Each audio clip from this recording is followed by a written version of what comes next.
મારું આજે સમરસ પેનલમાં પ્રમુખ પદ તરીકેની જે મારી ઉમેદવારી નોંધાવી હતી એમાં અમારી સમગ્ર સમરસ પેનલ વિજેતા થયેલ છે। એ બદલ હું રાજકોટ બાર એસોસિએશનના તમામ સિનિયર અને જુનિયર એડવોકેટ ભાઈઓ અને બહેનોનો ખૂબ ખૂબ હૃદયપૂર્વક અમારી સમગ્ર ટીમ વતી આભાર માનું છું।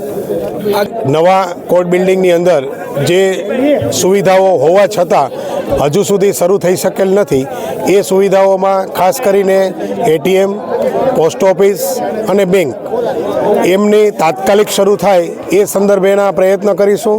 સાથે સાથે સ્ટેમ્પ વેન્ડરથી માંડી ટાઈપરાઇટરથી માંડી એ લોકોને કોર્ટ પ્રિમાઇસીસની અંદર અલાયદી સુવિધા મળે એ માટેના પણ અમે પ્રયાસ કરીશું। મારું આજે સમરસ પેનલમાં પ્રમુખ પદ તરીકેની જે મારી ઉમેદવારી નોંધાવી હતી એમાં અમારી સમગ્ર સમરસ પેનલ વિજેતા થયેલ છે।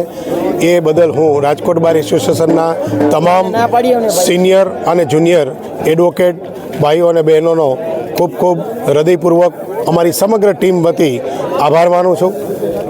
નવા કોર્ટ બિલ્ડિંગની અંદર જે સુવિધાઓ હોવા છતાં હજુ સુધી શરૂ થઈ શકેલ નથી, એ સુવિધાઓમાં ખાસ કરીને એટીએમ, પોસ્ટ ઓફિસ અને બેંક એમની તાત્કાલિક શરૂ થાય એ સંદર્ભેના પ્રયત્ન કરીશું। સાથે સાથે સ્ટેમ્પ વેન્ડરથી માંડી ટાઈપરાઇટરથી માંડી એ લોકોને કોર્ટ પ્રિમાઇસીસની અંદર અલાયદી સુવિધા મળે એ માટેના પણ અમે પ્રયાસ કરીશું। મારું આજે સમરસ પેનલમાં પ્રમુખ પદ તરીકેની જે મારી ઉમેદવારી નોંધાવી હતી એમાં અમારી સમગ્ર સમરસ પેનલ વિજેતા થયેલ છે। એ બદલ હું રાજકોટ બાર એસોસિએશનના તમામ સિનિયર અને જુનિયર એડવોકેટ ભાઈઓ અને બહેનોનો ખૂબ ખૂબ હૃદયપૂર્વક અમારી સમગ્ર ટીમ વતી આભાર માનું છું। નવા કોર્ટ બિલ્ડિંગની અંદર જે સુવિધાઓ હોવા છતાં હજુ સુધી શરૂ થઈ શકેલ નથી, એ સુવિધાઓમાં ખાસ કરીને એટીએમ, પોસ્ટ ઓફિસ અને બેંક એમની તાત્કાલિક શરૂ થાય એ સંદર્ભેના પ્રયત્ન કરીશું।